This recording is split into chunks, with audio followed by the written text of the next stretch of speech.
Hello, everyone. Thank you for joining us today for this Active Learning Academy special topic webinar. Today's topic is on putting the personal and personalized online learning, and we have 4 active learning leaders from the University of North Carolina at Charlotte who are presenting with us today. We have Celia Sinclair from the College of Liberal Arts and Sciences, Julie Cook from the College of Liberal Arts and Sciences, Lane Rhodes from the College of Liberal Arts and Sciences, and Beth Oyarzun from the Cato College of Education.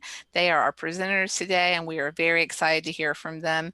Thank you all for putting together this presentation. The floor is yours.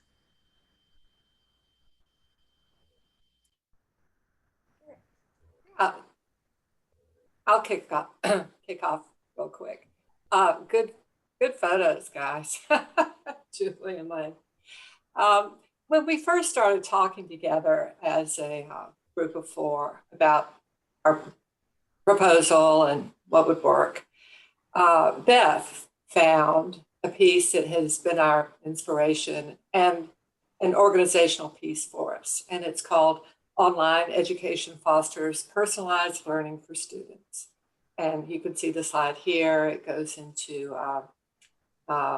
personalized learning online is here to stay, and some of the ways that it fosters personalized learning include, next slide, these 4 items. And so what we'll do for this webinar is I'll kick off, and we're going to go through each of the 4 bullet points that were mentioned in that article. And there's so many great ideas floating around here that we just hope you can pick and choose and add on and get inspired.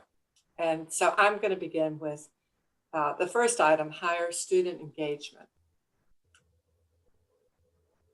To set the context, this course is Liberal Studies 2301, which you know is the CTC, the Critical Thinking and Communication class. It's capped at 35. And the advantage of sophomores who've gone through first year writing, pass with a C, so they're not brand new to the university. And some transfer students who do feel sometimes a little new. And what I do is I teach an asynchronous course. Started asynchronous when we pivoted back in March, and I've kept it that way in the fall. As a matter of fact, 2 of us are asynchronous, Beth and me, and then Julie and Lane are synchronous. It's just, I think that makes a difference. So next slide. With higher student engagement, what we have found is that students take a more active role in their own education and contribute to their own learning in a meaningful way, and that students get real buy-in with this. They're personally invested in making themselves better. And that goes right to my liberal studies class, which has to do with a good life. What is it? And all I'm going to do is give you one of my assignments, and because we've got so much more to go through. But this assignment, it just turned into a little gem last spring, and I'm going to keep it. And it might be something that you can use or modify in terms of student engagement in your online classes. Again, I use it in asynchronous fashion. So I put out the module Sunday night, no, Monday morning, and have the due date Wednesday, and then everything comes in Sunday night. And this is part of that. So I just want to go through and mention a couple of features of the slide. You will have access to the deck and all the links as well. But it's a discussion forum where I have them walk through very carefully these steps in order. I have them watch a talk by Marty Seligman on why it's important to focus on your strengths. I have them take a character strength survey. Now, remember, these are sophomores. It's liberal studies. They're from all over the university. I find that kids love this stuff. They really do engage in this kind of thing. Have them take that, and the website has plenty of text, copy on what the results mean. I ask them to take plenty of notes on that. And then also a modified free version of the Myers-Briggs. Ask them to research the type, take plenty of notes. And then what I did last spring was I asked them to go to a Politico piece that came out in March that had to do with post-COVID-19 predictions, 34 thinkers from government, education, health, news, all over the place. This past fall, I used an op-ed by Nicholas Kristof that came out in October in the Times on America's Calloused Hope. But I'm doing that kind of, you can use anything that's current that sort of ticks the box of, okay, that was you, and here we are, and what are you going to do about it? So I ask them to take notes on that. Do they agree or disagree? And then the prompt is simple. In what specific ways will you use your character strengths and your Myers-Briggs now? And in what ways do you hope to use them in the future? So I asked for 500 words. I'm getting 1,000. I asked for them to read one other person's. They read 8 and comment on that. And so in terms of engagement, I just think this is a really good exercise for our times now. And it fits my course beautifully. Right in the middle of the course, we're talking about the class, the inquiry is a good life. What is it? How does one live it? So we're talking about Marty Seligman at this point when I'm using this. But it could also, I think, be a good icebreaker just to sort of set the stage. This is where we are. This is who I am. Or it could be a good wrap up for later. I've also found, interestingly, students report while they're home that they have family members do this work with them. So that's it for me. Thanks, Beth. Next slide.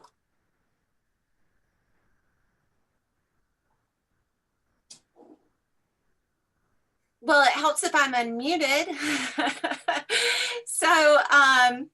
So I guess I'm repeating it a third time. I'm Julie Cook. I'm going to be focusing on flexibility, and I am with the Department of Writing, Rhetoric, and Digital Studies. I teach a UWrite 1104 course. It's writing and inquiry in academic context. I teach this course synchronously, so I'm meeting with students once a week and generally capped at 24 students, primarily first-year students. So Beth, if you'll.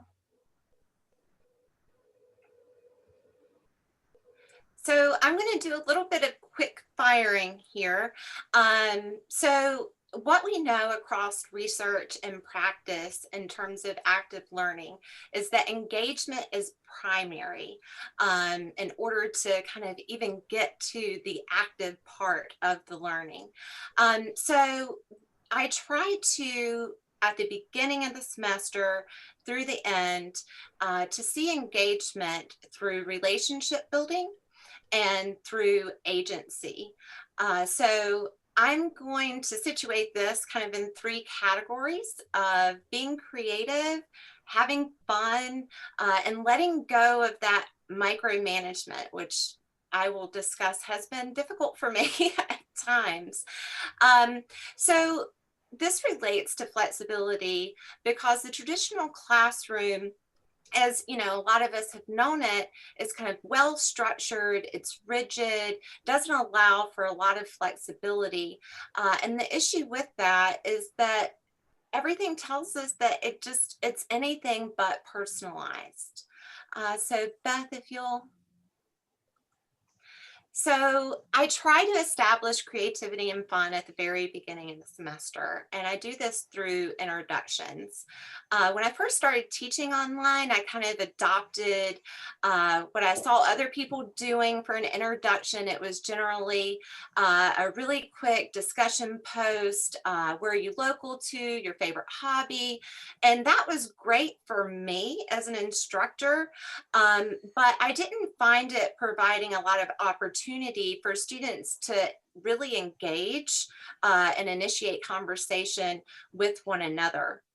So keeping the kind of concepts and objectives and material of the course in mind, I wanted to start at the beginning of the semester combining that with relationship building. So in focusing on narrative, for example, I have students read an excerpt from Questlove's memoir, and he goes year by year where he's giving a life soundtrack. And so I have students introduce themselves in a more kind of extensive introduction where they provide a 5-track mixtape of their own life soundtrack and what was significant for them about that. So this obviously kind of creates a lot of conversation among students. But another reason that this activity is really important for me is it really connects pedagogically to something that's an underpinning of my teaching. And I go back to Vygotsky here, so I'm going to just quote, ultimately only life educates, and the deeper that life, the real world, burrows into the school, the more dynamic and the more robust will be the educational process. That school has been locked away and walled in as if by a tall fence from life itself has been its greatest failing. I think that here, this becomes even more a wall or seen as a wall in online learning. So I bring this in here because what this activity allows for is diverse backgrounds, histories, those outside contexts automatically coming into the classroom and doing so as a resource rather than kind of a threat of tension. So if you'll move us, Beth. So another kind of way of providing fun and allowing for personality is to establish some wacky themed days. This actually started before the semester, and Jules and I were talking about needing a PJ day. And so that made me think a little bit more about, well, what could I do? So I think that my 8:30 students really embrace the PJ day. But I also have dress as a musician, and embarrassingly, I did David Bowie's Starman and, the hair fit. And embarrassingly, I had other students do it. So, but it was, it was fun. So a couple of other ideas is the bad or crazy hair day. I wore a black wig and, so this is not a requirement by any means. It's something that I throw out there that students can or cannot do. Of course, I don't force any student to have their video on if they don't feel comfortable, and certainly wouldn't require this. But I have found that a lot of students embrace this and have a lot of fun with it. So Beth, if you'll move us on. So letting go of micromanagement. A lot of us use the chat feature. Some of the ways that I've tried to allow for the chat feature to really be a resource in the class and for engagement and kind of really having a hand in what their learning kind of looks like. I have 2 to 3 moderators for our chat each class period. And so as discussion, as concepts are being introduced, students that are moderators will actually field questions. So they'll think about what's going on between the chat and what's going on kind of in the class, if you will. And so they'll field a question like, hey, what do you think about this? Or they'll see themes across the chat. And so they'll bring those themes in as points of discussion. And so they're helping to cultivate what that class and what that learning looks like. Another way, and this is generally, the wag of the fist or the wag of the finger, shake of the fist type of thing. But I encourage students to pass notes in class. A lot of us have been in the seat that, we're uncertain about something or we want to ask a question and we're just kind of nervous about doing that. So this allows students to get clarity from other students or support, or, kind of co-constructing a question that they can then bring to the class and feel a little bit more safe in doing that. So Beth? All right, so this is the one that's been the most challenging for me in terms of micromanagement, but it's also been the most rewarding.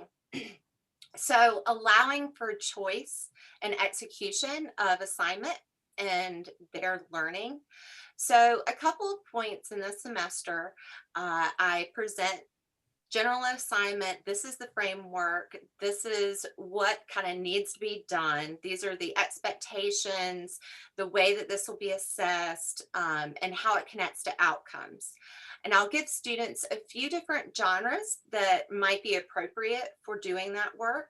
We then go into breakout rooms where students will discuss what they think would be the best option and most helpful for them. And then after deliberating as a group, they come back to the class. Each group does a pitch for what they feel like they would like to do and how it aligns with those expectations of the assignment. And then we vote as a class. And after that vote and tallies are in, then that becomes a point of discussion where we can kind of work out the details a little bit further. But that's really been an informing thing, although it's been probably the most difficult thing for me to let go of at the same time. So that's kind of some quick fired strategies for flexibility and active learning. And I'm going to turn it over to Lane. There, I'm Lane Rhodes, and I work with the Department of English. Primarily, I teach English 2116, Introduction of Technical Communication. My students are typically juniors and seniors, and most of them are in computer science because this is a required writing intensive class and oral presentations as well. It is synchronous that I've been working with in this semester. I have 3 sections of 25 students. And so always my struggle is how rigorous to make course content, because students come from all along the continuum of language skills and writing skills and knowledge base even. So next slide, please. Greater differentiation. Traditional teaching, of course, involves the teacher introducing material, students practice with activity, and then take a test to demonstrate their understanding. The class moves forward regardless of how many students actually master the material. Struggling students often get left behind. Others become bored because they want to move faster. That's always a concern as to how to balance that. In online education, ideally, each individual is able to move at their own pace, and the teacher is able to differentiate teaching methods and content based on individual ability level of each student. Next slide, please. So one way that I'd like to connect with them and differentiate, starting with the now, starting with what is reality now. And that seems to break through some of the formality so that they know I care about them individually. I noticed during the pandemic that marketing is using a lot of pet imagery. Pets are our creature comforts, literally, and we need that.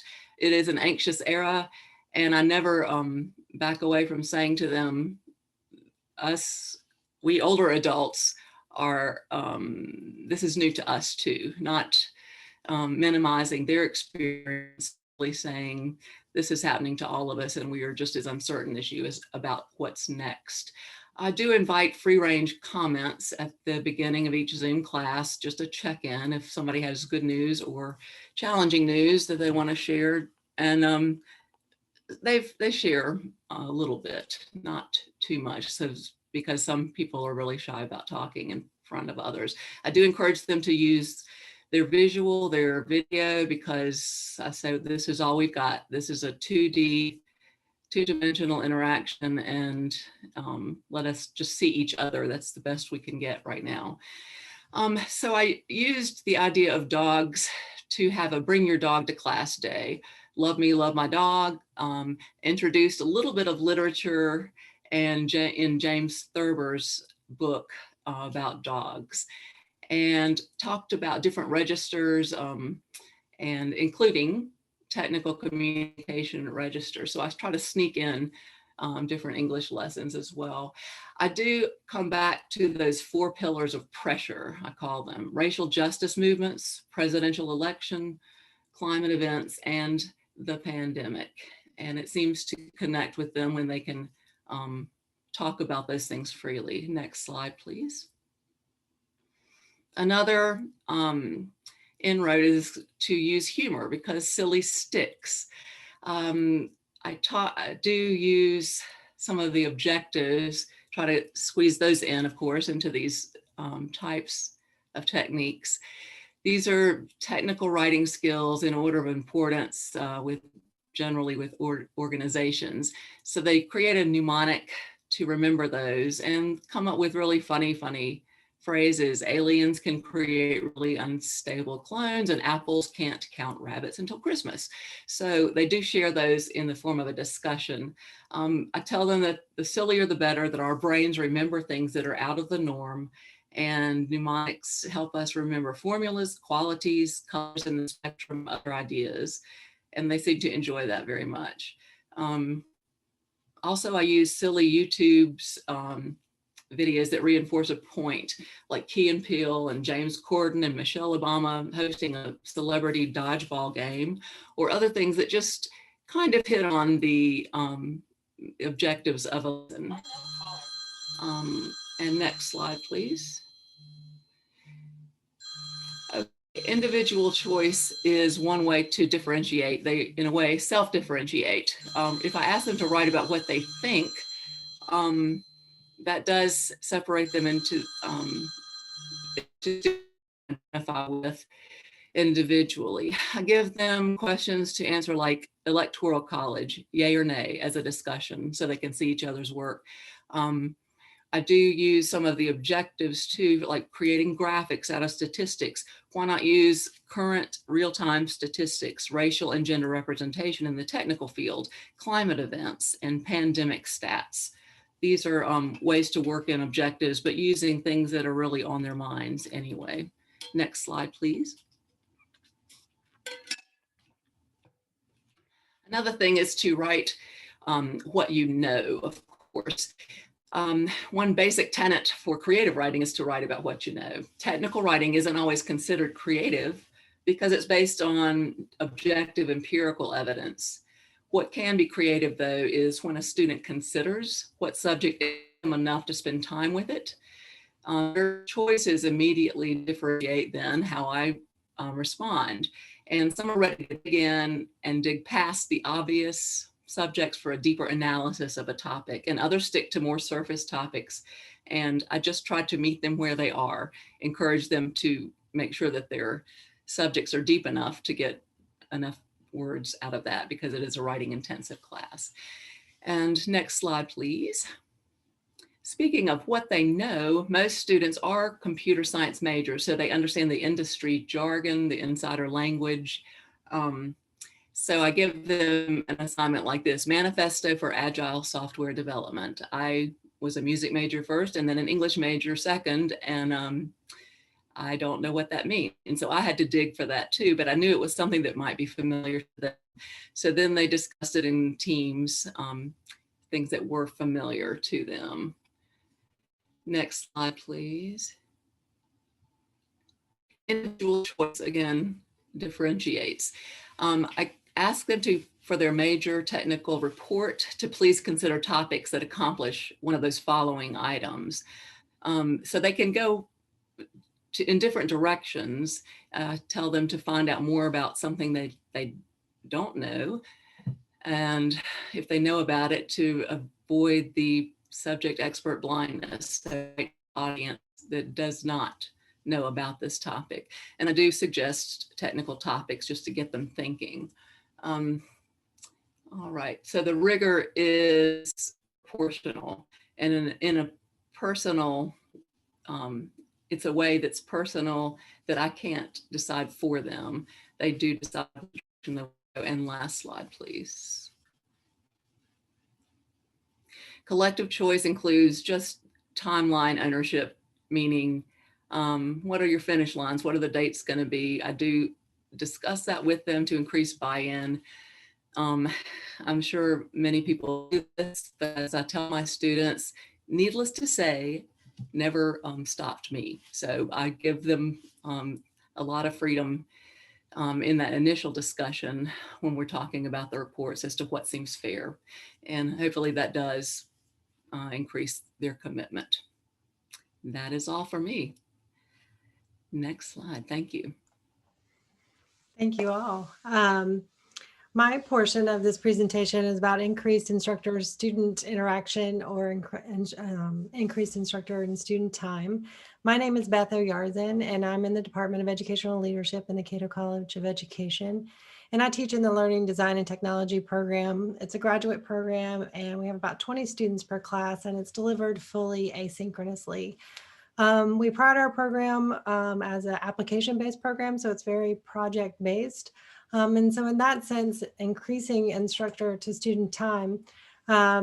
So in traditional classroom, you may not get personalized attention, but the online environment sort of lends itself to more individual personalized attention.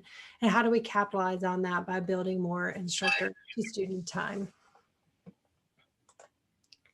One way that I do this in my class is creating projects, or my classes, is creating multiple part projects. And this is an example off of one of my syllabi where we have different projects that go through different phases. And you can see there that there's drafts and proposals and different parts of a research paper presented at each time. And this can be helpful to create more instructor to student interaction throughout the semester, but it's also helpful for students to have that revise and resubmission process to improve their final product by the end of the semester. So that's one way that I do that. Another way, has already been mentioned by several, is providing choice and providing responsibility for students. We have discussion boards in our classes, but sometimes I'll allow students to be the facilitators of the discussion and choose the topic that is going to be discussed. They write the prompt, they email it to me, which creates some interaction between me and them outside the course. And then I approve or edit their prompt, and then they post it and facilitate the discussion. And I typically don't get involved in the discussion, but I will write a summary at the end in a weekly class announcement and give some shout outs or summarizing the points of what the students made. So I really want it to be their ownership in that discussion. Another way that I increase interaction is just being approachable and providing more ways to communicate. And this is an example off of my syllabus as well. I give them multiple ways to contact instant messenger, cell phone, office phone. I will meet with them virtually via WebEx or Zoom. And I give expected response times for those, and I'm often pretty quick at responsive. And that seems to be helpful in encouraging them to communicate as being responsive. And so this is just a sample of what I give them on my syllabus. And another way is to add personality to your course to be more approachable. I have a 4th grade daughter who is in K-12, obviously, and they've really attached on to Bitmoji. I don't know if any of you have kids and have seen Bitmoji in your K-12 classrooms, but I've really latched on to this idea and I'm incorporating it a lot in my weekly announcements and in my Canvas shell, just to provide a little bit of personality and approachability. And there's a link there if you want to look at how to do that. I also use short videos to introduce each module. Sometimes I'll use video feedback. Sometimes I'll meet with groups that are working on a project or meet individually with students to consult on their projects. And I try to use conversational language a lot within the Canvas shell, like we are working on this, or in my announcements, or so it's not so formal and cold. And I try to include personal details in my Canvas course about how I use the tools we're teaching or how I think about the models and theories that we are teaching in our class. So they understand my take, not just presenting the information, but how I view the information, and then invite them to share how they view it or how it might apply in their context. And so it's more of a group of we're learning together, not me teaching you sort of tone in the course. Also try to do individual check-in emails about once a semester. And these are just some examples that I've used in the past. The one on the left was in March, so just during the pandemic. But I really subscribe to the belief that they don't care how what you know until they know how much you care. And so I try to convey that I'm vested in their learning experiences. And oftentimes I'll find that students won't reply to class announcements or won't reach out to me with a question, but they will reply to an individual email. And I'll notice students latch on to different communication methods. And so I try to vary what I'm doing and then allow them to choose the best method for them. But I notice with these individual emails, I'll get responses from different students that I haven't heard from during this semester. So I try to really encourage that contact in various ways. And with that, we would like to invite questions and discussion from the group.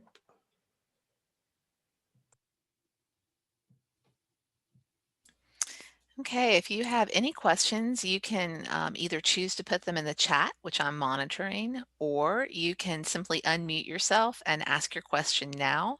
I'll give y'all a moment to think about that and read through. We've just had some great commentary here during the presentation. Julie, I think that we need pictures from your crazy hair day. We really want to see you as David Bowie, definitely. Bobby commented that is a very critical design element for engaging discussions and activities, timeliness and accessibility, very critical.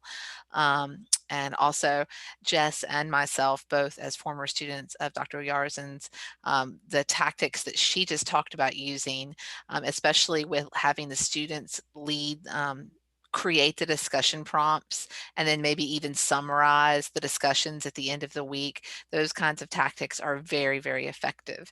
So we both agreed on that.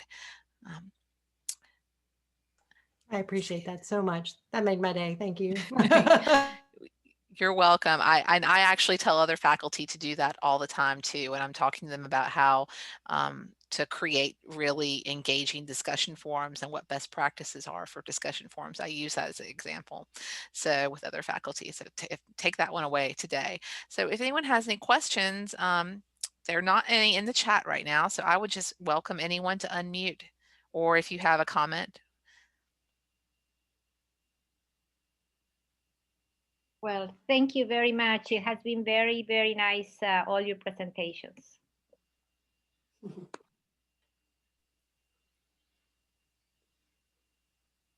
Hey, Jules, this is Bobby.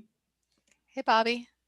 Hey, so I just wanted to say thank you to our presenters today.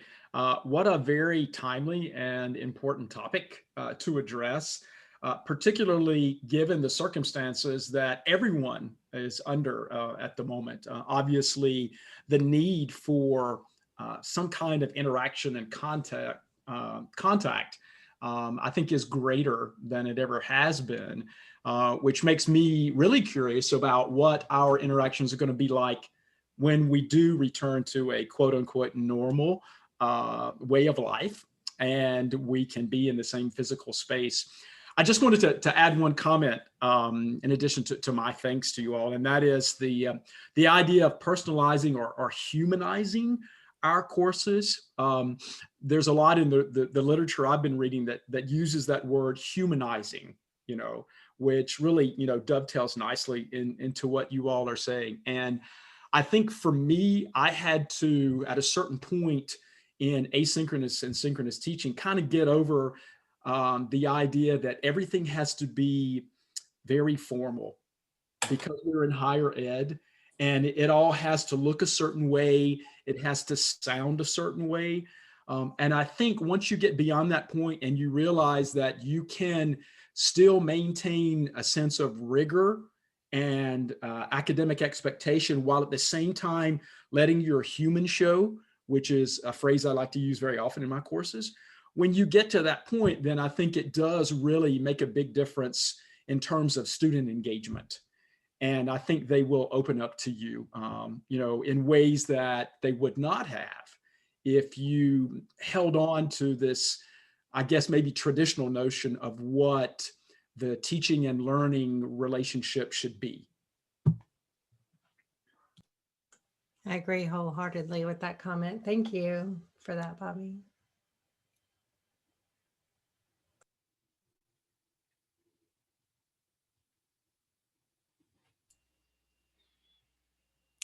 Okay, do we have anyone else who, oh, There's okay. another comment in the chat. Yes, I'm seeing that now. Jess is saying, I would also echo the sentiment that students want to know that you care. So often students taking online courses feel isolated, or that their instructor simply has the course on autopilot. Oh, my husband is going through this right now. He's taking an online math course and he feels put on autopilot for sure. So it says being as involved as possible, especially in online asynchronous courses, really makes a difference. Weekly emails, participate in discussions, recording video introductions, encouraging silliness, writing emails that ask if we're doing okay are all great ideas. That's from Jess Taylor. Thank you, Jess, for sharing that. Absolutely, I would wholeheartedly agree. One other thing about that I would add is that, when we went into online so suddenly, we didn't have time to really think about how our courses was designed to build these sort of interactions. And it's really hard to build and fly an online course at the same time. So I really encourage people that are thinking about, especially asynchronously online, that you have the whole course designed and built prior to delivery, if that is possible, so you can focus on these tactics that we're talking about during delivery. So you're not building the next module, right? You're trying to interact with your students. Hi, this is Celia Lee from social work, and I got a lot of great ideas from you. So thank you so much. I'm just curious about, how they work. For the second presenter, can you talk about or show some example of that soundtrack and mixtape? So I can provide the kind of assignment itself, the prompts, but Jules, you'll have to help me here. I don't know if I can provide an actual student's work. Yeah, no, I don't think you'd be able to do that. You could, if you have an example that you've created that you use in class, if you wanted to share that with me afterwards, I can email that out to everyone. So maybe an example you've created to share with the students to show them what you want them to do. I can send that as a resource email after that. Great. If that would be helpful. Would that help, Othelia? Yes, thank you very much. Okay, wonderful.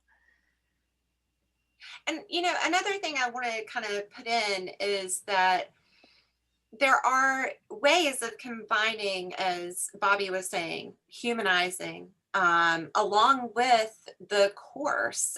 So that's something I've really tried hard to kind of find alignment with. So even in dress up as something day, because I do teach writing, and different genres and resources provide for different affordances and limitations. That gives us an opportunity to talk about, well, what did you have at your disposal? What did you have to get creative about? And those kind of starting points lead to really great conversations about kind of genre and limitations and getting creative. So there's, for me, a nice parallel there. So I would definitely encourage kind of trying to find ways of doing kind of that double work. Thank you, Julie. And also a comment from one of my new colleagues at the Center for Teaching and Learning, Fred Baker III. He said, I appreciate the insight and specificity on assignment styles, communication channels, and ways to make the course fun. PJ Day, mixtapes, and other ideas are all great. It's a comment from Fred. And then I'd also like to throw in, I know Beth mentioned a moment ago, this idea that we were all thrown into remote teaching and we really weren't able to plan ahead. And Beth said something very important. She said, if you can have the entire class built before the first day of class, that means all the assignments are in the grade book, the whole course, the Canvas course shell is put together, everything is planned out. If you can have that, I know it sounds like a lot, right? It is a lot. It is very hard. I mean, especially sometimes when we have people who are adjuncts and you find out you're teaching a class 2 days before the class starts. So we know that it can be difficult, but if you can get that stuff prepared ahead of time, then that is where it sets you free in a way to really start to have fun with your students. And I think that we've had a lot of really great examples of how you can have fun with your students today and how you can engage with them. The Center for Teaching and Learning is still, we have not stopped working as far as providing resources. We're already looking to spring right now. In Monday's Academic Affairs Digest that came out, you'll have seen that we listed there are some classes coming up that are going to, they're going to talk about the planning ahead for the spring, planning for success in the spring, I think is how we put it. We are offering workshops next week. I don't think we're going to offer any workshops after the 18th because we know that that's finals and that a lot of people are going to be very pressed and the holidays and everything that are happening. So, but as soon as we come back to campus technically, we all come back to campus technically January 4th, but classes don't start until the 20th. This is a golden opportunity for you to do exactly what Beth said and have the class ready to go. And we're offering many workshops between now and the 18th, and then starting on the 4th and between the 4th and the 20th to help you get your online course design put together and everything in its right place so that you can focus on doing some of these fun things to really personalize your course and engage with your students. And we want you to do that. And so something else that we're going to be coming out with is if you need just a template to start with where everything's in the right place and you just plug and play your information. We're working, actually Fred, who's on the call with me today, is working on this with us. We're building a spring 2021 specific Canvas template that you can take, and it has all the dates for the modules for each week already set in there. Shows when reading day is, shows when remembrance day is, shows when midterms occur. Like it's all ready for 2020, for spring 2021 specifically. And then you just throw your stuff in there, and then you can start to be creative and maybe do some of these other things that we're talking about in this session today. So please do look for continued resources coming from us between now and when we go on break. And then as soon as we come back from break, some people may still be on break, but the CTL will be here providing stuff for y'all. So Beth, Jules, I have a couple of questions. So one is I want to know a little bit more about silly sticks and passing notes, how that works. Oh, okay. I had mentioned silly sticks, meaning anything that's humorous, kind of stays in your brain a little bit more easily.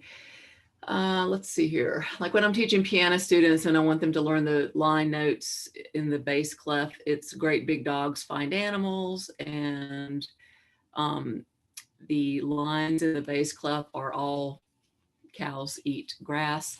When we're talking about technical communication and the 7 attributes of excellent technical communication, they just take the accuracy, conciseness, correctness, and all of the words, take the first letter, of course, and create a mnemonic and create something silly that then they can recall, hopefully, ideally, the real words that go with those letters.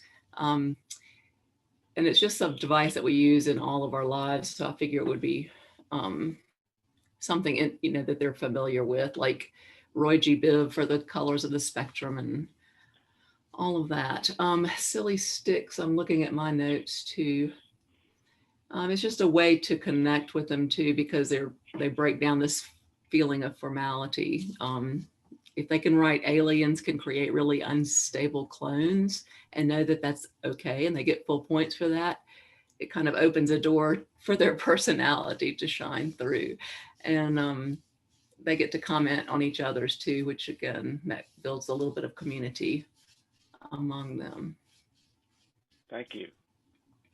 And so I'll follow up on the passing of notes. So I have found that students can privately message each other. I've received a couple of those even during our presentation. And sometimes that's encouragement. So it can be encouragement. It can also be a point where they're working through something together, like, hey, I am really confused by this right now. What is it that we're supposed to be doing? Or I kind of want to ask this, but I'm not sure. I think it's a stupid question, right? We hear that all the time.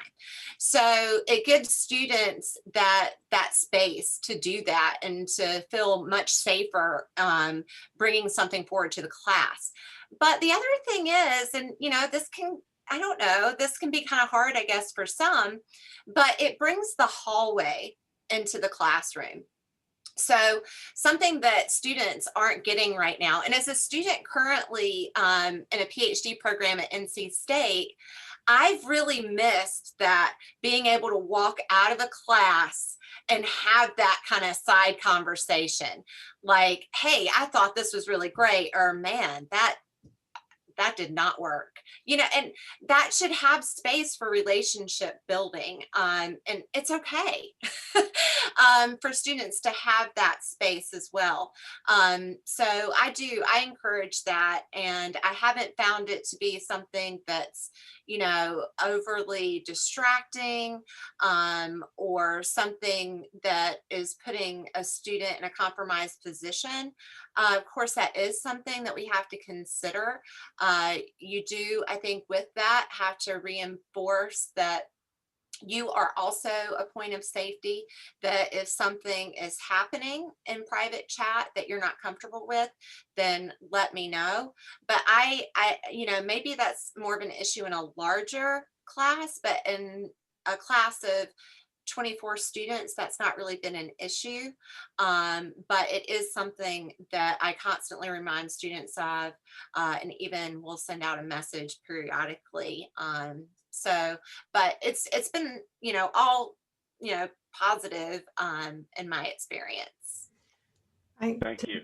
To piggyback on what Julie was just talking about, I have another example of something I do in my class where I encourage this private communication outside of the Canvas shell. A lot of times I feel like we think interaction has to be seen by the instructor, but I don't think that's necessarily true. For example, I have one class where I pair the students up and ask them to introduce each other by what they can find about their partner on the internet, which was a little nerve-wracking to do.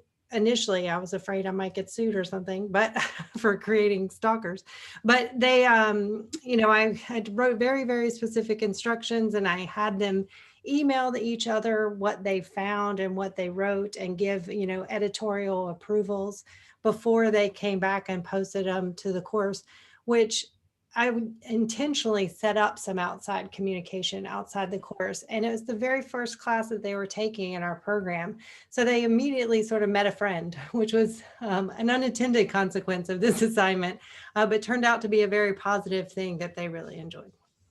Can I piggyback on that too, Beth? I've learned that GroupMe and Discord are two sort of extracurriculars that students, and maybe Slack, but those two, GroupMe for sure, that they want sort of permission to set that up outside of class. And so what I've done is I've formed small groups and asked them to find a way to communicate that's outside of Canvas. Because on Canvas, they can, in a small group, they can send out an announcement but it doesn't go both ways.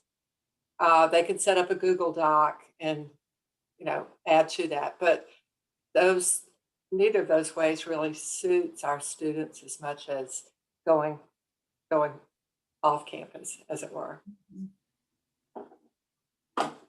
And I will say one of the topics for that course was digital citizenship. So this was my way of bringing up that topic in a discovery method way, and it worked really well for that discussion. So. I also, because my classes I combine the course because it's 3 identical sections.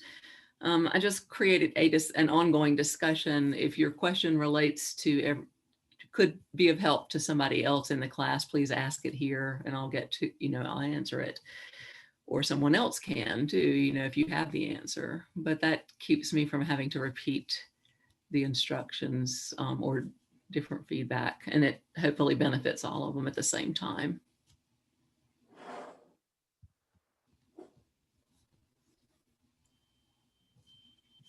Okay, if we don't have any other questions, I'll do a last call for questions or comments. Thank you so much to our presenters today. Thank you, Beth, Julie, Elaine, and Celia. I appreciate it. This has been a wonderful presentation. I'm seeing in the chat here thank yous coming from everyone saying that this was very, very helpful. We appreciate you doing this presentation today.